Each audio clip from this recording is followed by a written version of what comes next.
Fasting can affect your testosterone levels in a very positive way if you do it right. What's going on, sixpackabs.com? It's Thomas DeLauer, and I'm here to give you the facts on intermittent fasting and how it can help your testosterone levels.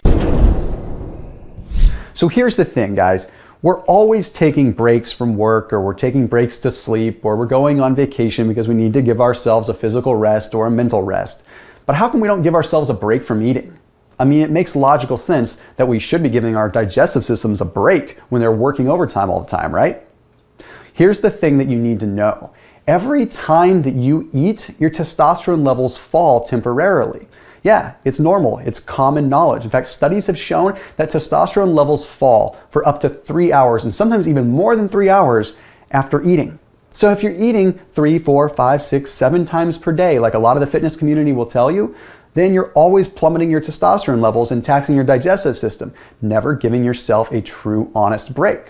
That's where intermittent fasting comes in, and that's what I want to talk about. So intermittent fasting, essentially, where you're going a period of time without eating and then a smaller period of time as your eating window, is really becoming a big thing these days, and I've been talking a lot about it. But I want to talk about one particular study that proves that intermittent fasting has a positive effect when it comes to your testosterone levels. This study was published by the European Journal of Endocrinology, and what it looked at was 2 different classifications of men that were intermittent fasting. Okay, one group was obese, one group was non-obese, and they were measuring a couple of things: luteinizing hormone and testosterone. I'll get to what exactly those are in a second.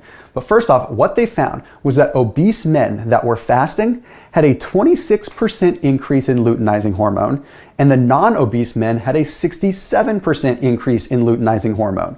What is luteinizing hormone? Luteinizing hormone is created by the pituitary gland, and it communicates with the testes, the Leydig cells in the testes, to produce testosterone. So it is essentially the communication system between the brain and the testes to produce testosterone. It is a precursor. So when you have an increase in that LH, that luteinizing hormone, you have a subsequent increase in testosterone. So this led to a 180% increase in available testosterone, unbound testosterone that was able to be utilized. That's pretty darn amazing in both obese men and non-obese men. But here's the thing. What are some of the other benefits of fasting? Because we all know that it's one thing to increase testosterone, but we have to have some other benefits as well.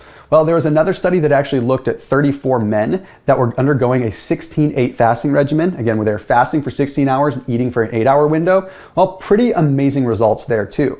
What they found was that across the board over 8 weeks, there's a dramatic decrease in fat mass on the body, okay? A lot less body fat. But here's the cool thing. There was no change in their muscle mass or their maximal strength, but was also measured around the arms and the legs, which is where people normally would lose size and lose their muscle the fastest. Pretty darn amazing. Now, however, I will say there was a slight decrease in triiodothyronine levels. That's basically your thyroid level. So some people will freak out and say, well, that means my thyroid's slowing down and my metabolism is going to slow down. Don't worry, it was temporary because TSH, which is thyroid stimulating hormone, did not decrease. TSH is a precursor to your thyroid hormone. And as long as TSH stayed elevated, we're in good shape. So really, really positive news there. Okay, let's get back to testosterone levels again. Okay, let's talk about autophagy. What is autophagy? Autophagy is that cellular death, that natural cell recycling, also known as cell eating. Cells eat themselves and recycle. And it sounds kind of almost cannibal-like. It sounds bad, but it really needs to happen, and it's a natural thing. And when we fast, we encourage that. We encourage that autophagy where the cells recycle.